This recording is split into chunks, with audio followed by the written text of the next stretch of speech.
የፊታችን እሁድ ቀኑ አጭር እንደሚሆን ተነገረም። የፊታችን እሁድ ታኅሳስ 12 የዓመቱ አጭር ቀን መሆኑን መጋቢ ሐዲስ ዶክተር ሮዳስ ታደሰ ተናግረዋል።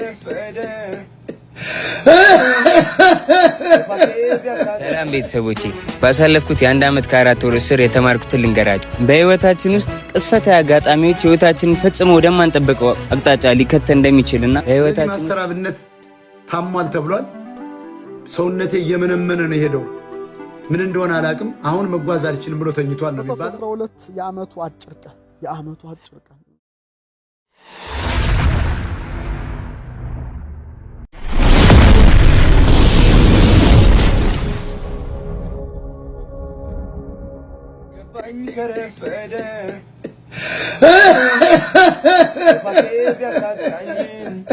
ኧረ ሞትኩ ጎበዝ።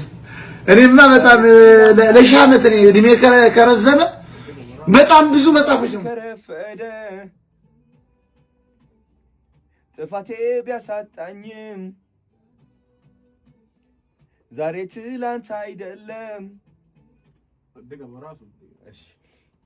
ግን ኢነርጂ ስለሽ እሺ፣ ኢነርጂ ልጨምርለት። እሺ፣ ኢነርጂ ስሜታዊ ሆነ ስራችን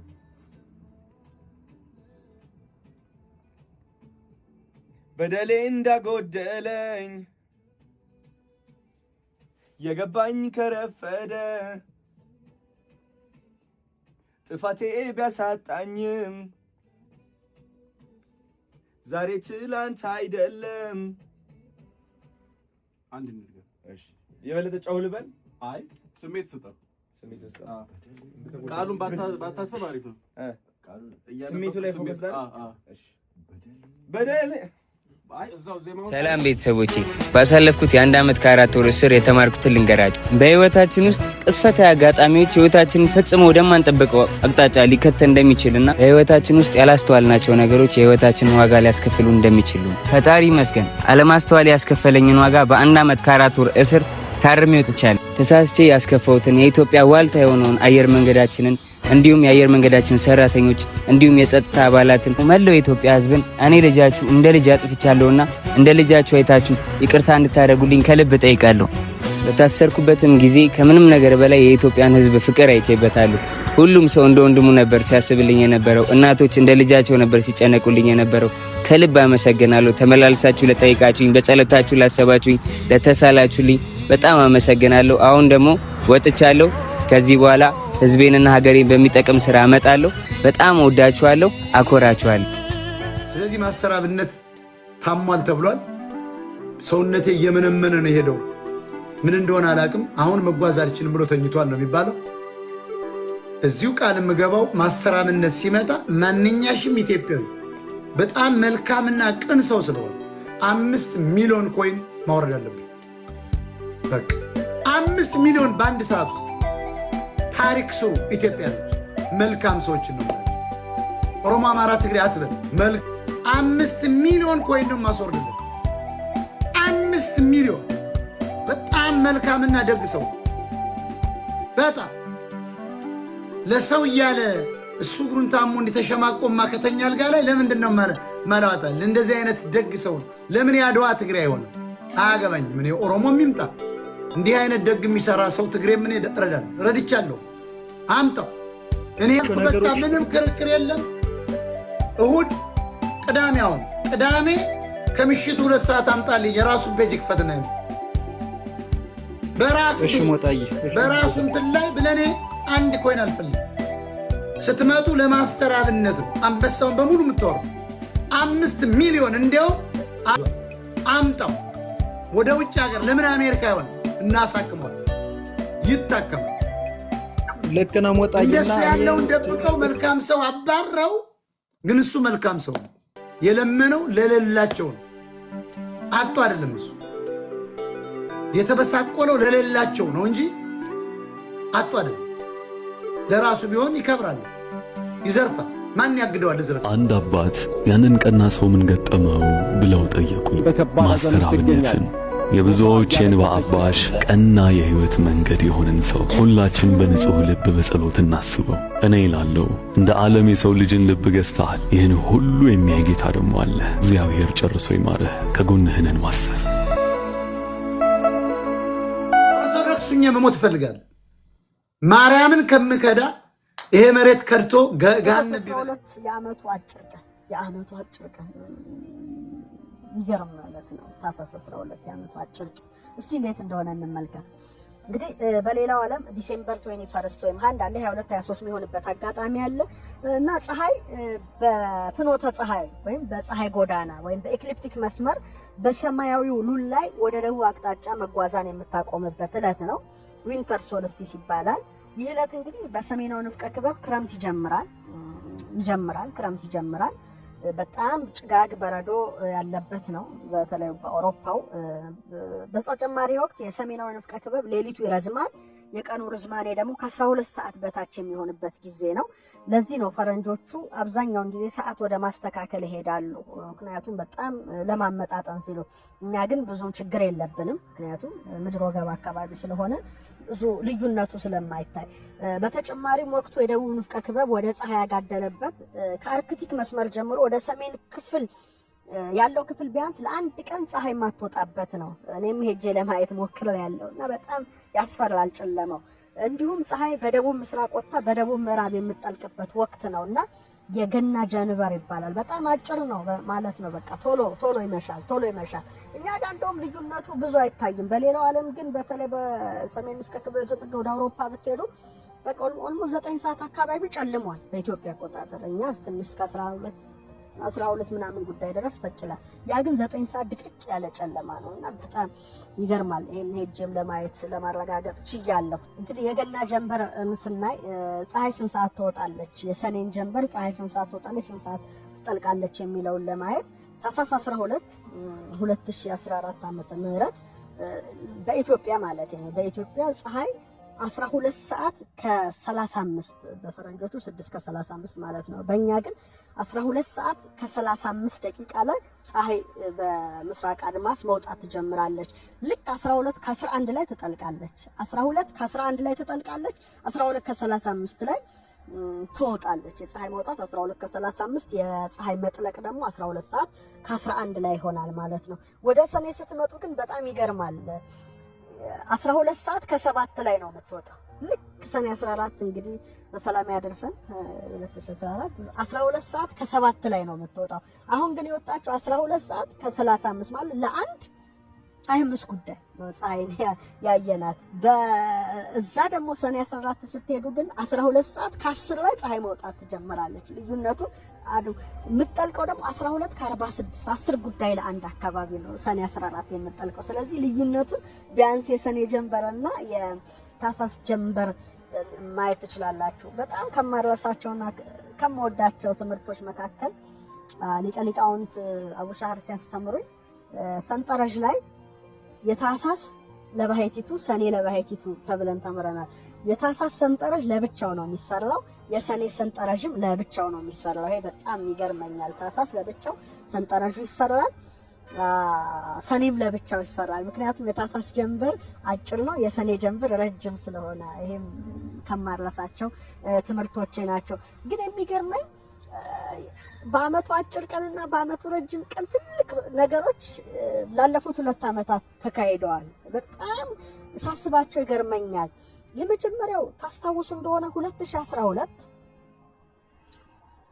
ሰኔ 14 የአመቱ ረጅም ቀን በተባለው ሰመር ሶልስቲስ በሆነበት ዕለት ቀለበታማ የፀሐይ ግርዶሽ አኑላር ሶላር ኤክሊፕስ ነበረ።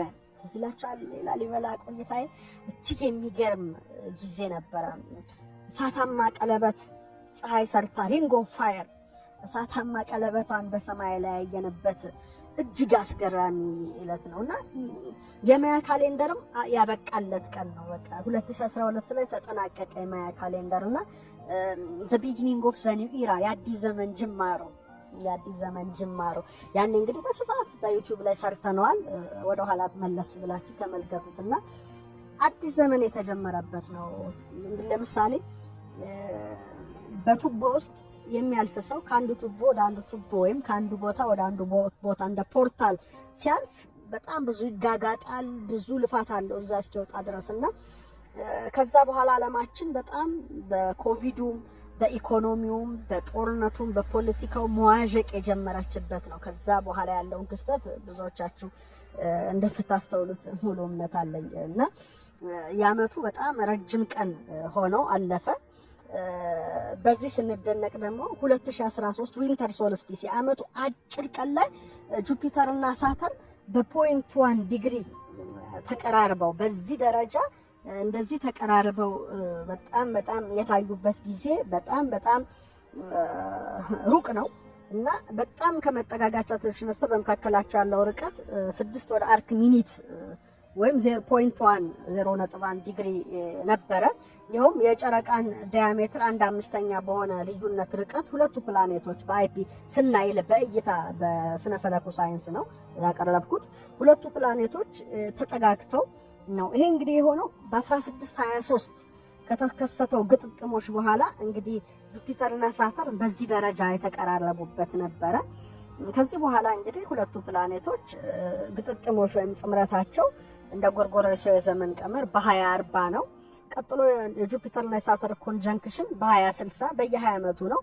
ከዛ መጋቢት አካባቢ ሚያዝያ 2060 ላይ ነው። መጋቢት 2080 ላይ እንዲሁም መስከረም 2100 ወይም 2100 ላይ ነው የሚከሰቱትና በጣም የሚገርም ነው። በጣም እንግዲህ እኔ ያስታውሳለሁ የቀጥታ ስርጭት ነበረን ታህሳስ 12 2013 እና የደም እንግዲህ በጣም ክረር ያለ ፀሐይ ነበር በዋዜማው። በማግስቱ በለቱ ግን የነበረው አየር ውጥውጥ ብሎ ደመናው ፀሐዩ በቃ በጣም የሚገርም ነገር ነበረ። በተፈጥሮ ላይ ራሱ ያየነውና የቀጥታ ስርጭት ባላገሩ ላይ ያደርገን ነበረ። እጅግ የሚገርም ነው። በአመቱ ረጅም ቀንና በአመቱ አጭር ቀን የተከናወኑት ነገሮች እኔ በቃ በህይወት ዘመኔ ለራሳቸው ማልችላቸው ነው። እንግዲህ ታህሳስ 12 ያሁኑ አመት ደግሞ የአመቱ አጭር ቀን ላይ እንገኛለን እና ዊንተር ሶልስቲስ ብዙ በዓለም ዙሪያ ያለውን ነገር ትንሽ ለውጥ የሚያደርጉ ናቸው እነዚህ ሰማያዊ አካላት። ስለዚህ እንድትከታተሉ በዚህ አጋጣሚ ሀሳብ አስተያየቴን እሰጣለሁ። እንግዲህ የገና ጀንበር ራሱ ምንድነው የሚለውን ብቻ ነገራችሁ መርሃ ግብሬን አበቃለሁ። ያው ገና ታህሳስ 29 ልናከብር ነው። በመሰረታዊ ነገሩ በጣም ምርጥ ሰርፕራይዝ አለኝ ክቡራን ተመልካቾቻችን። በጣም የተለየ ነገር በዚህ ቅርብ ሳምንት ውስጥ ማሳያችሁ ነገር ይኖራል። እንደምትጠብቁኝ ሙሉ እምነት አለኝ። እጅግ የሚገርም ትልቅ ነገር ሰርፕራይዝ አለ። ሰርፕራይዝ ደግሞ አይነገርም፣ በእለቱ ነው የሚታወቀውና የገና የቤተልሔም ኮከብ በጣም የሚገርም ነገር ነው። ለማንኛውም ሰርፕራይዙ ይቆያችሁ። ግን ጀንበር ራሱ ምንድነው የሚለውን ነገር ልፍታላችሁ ይመስለኛል። ጀንበር የሚለውን ቃል ልንገራችሁ። ፀሐይ ብዙ ስም አላት እንደምታውቁት። ፀሐይ እንላታለን አንድ ኦሪያሬስ ትባላለች። በጣም የሚገርም ይሄ ሄኖክ ያላት ስም ቶማስስ ትባላለች። ጀንበር ትባላለች። ሸምሽ ትባላለች። እንግዲህ በጣም በስነ ፈለክ ትምህርታችን ውስጥ በስፋት የምንዳሰሰው ነው። ጀንበር ስንል ግን እጅግ ደስ ይለኛል። እኔ ጀንበር ብዬ ስጠራ ጀም ሳይሆን ጀን ነው። በተለምዶ ጀንበር ይባላል፣ ግን ጀንበር ነው የሚባለው። እንግዲህ ጃን የሚለው ጀነ ወይም ገነ የሚል የግዕዝ ቃል ይወጣል። ትርጉሙ ታላቅ ገናና ንጉስ የሚለውን ፍቺ ይሰጣል። ለምሳሌ ጃንሆይ እንላለን አይደለ ንጉሱ፣ እና ይሄም ደግሞ ገናና ማለት ነው። ጃን የሚለው ገናና ታላቅ የሚል ንጉስ የሚል ፍቺ ይሰጣል። በር የሚለው ቃል ደግሞ በርህ ማለት ብርሃን ማለት ነው በግዕዝ ቋንቋ። ጀንበር ማለት እንግዲህ ጀን ታላቅ ገናና ብያቸዋለሁ። በር ማለት ደግሞ ብርሃን ማለት ነው። ታላቅ ገናና ብርሃን ወይም ፀሐይ ማለት ነውና ታላቅ ብርሃን ገናና ብርሃን ያላት በመሆኗ እንግዲህ ጀንበር ትባላለች። እና ጀንበር ስንል በጣም እጅግ የሚገርም ድሮ ጀንበር የሚባሉ ብዙ ስሞች ነበሩ። አሁን ግን አብዛኛውን ጊዜ እንደዚህ አይነት ስሞችን አናገኝም እንጂ እጅግ የሚገርምና ገናና ታላቅ ብርሃን የሚል ፍቺ ይሰጣል። ሌላው ቅድም እንዳልኳችሁ ለምሳሌ ጃንሆይ ስንል ንጉስ ሆይ ማለታችን ነው። ስለዚህ ጃን የሚለው ቃል ንጉስ የሚለውን ቃል ይወክላል ማለት ነው። በር ማለት ደግሞ ያው መውጫ መግቢያ በር እንደማለት ነው። እንግዲህ ጀንበሯ ፊቴ ላይ አንጸባርቃለች፣ እኔም እያየኋት ነው። በር ማለት እንግዲህ መውጫ መግቢያ ማለት ነው። ስለዚህ ጀንበር ማለት ሰማያዊው ንጉሥ እግዚአብሔር በአራተኛው ዕለት ለዓለም የከፈተው የብርሃን በር ይሉታል አለቃ ደስታ። እንዴት አይነት ፍቺ ነው! እንዴት አይነት ፍቺ ነው! በጣም የሚገርም ነውና ጀንበር በረጃን የሚሉት ሊቃውንት አሉ እና ይገርማል። ጃን ማለት ጃን ሆይ ንጉሥ ማለት ነው። በር ማለት መውጫ መግቢያ ማለት ነው። ስለዚህ የዓለም ንጉሥ የፍጥረታት ንጉሥ እግዚአብሔር በአራተኛው ዕለት ወይም በዕለተ ረቡዕ ለዓለም የከፈተው በር የብርሃን በር ናትና ይገርማል። ጀንበር የሚል ፍቺ ሰጥተዋታል። በጣም በጣም ይደንቃል። ሶስተኛው ሊቁ ሲፈቱት ጃን በር ይሉታል። ጃን በር ጃን ማለት ወይም ጋን ሁላችሁ ታውቃላችሁ።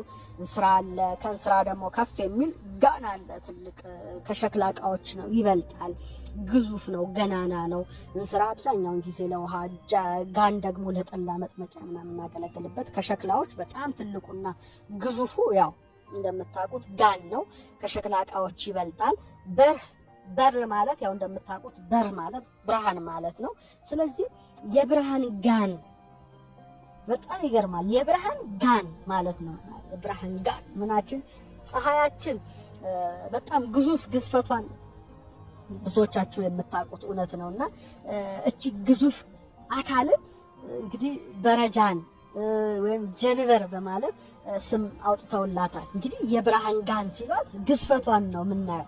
ምክንያቱም እንደሚታወቀው የፀሐይ መጠነ ቁስቁሷ ከምንገምተው በላይ በጣም ግዙፍና ታላቅ እንደሆነ ታውቃላችሁ። ልክ እንደ ጋኑ ትልቅ ነው።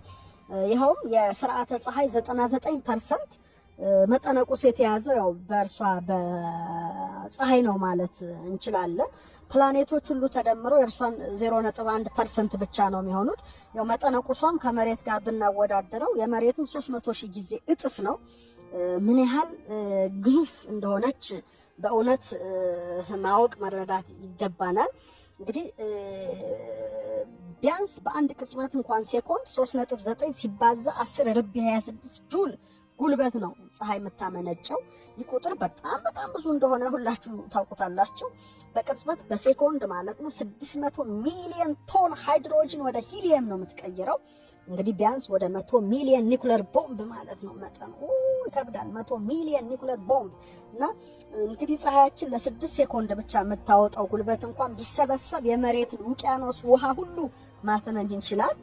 የ3 ደቂቃ ጉልበቷ ቢሰበሰብ ደግሞ የመሬት የላይኛውን ንጣፍ ክረስት ማቅለጥ ይችላልና እጅግ እጅግ ከባድ ኃይል ያላት ናት ፀሐያችን።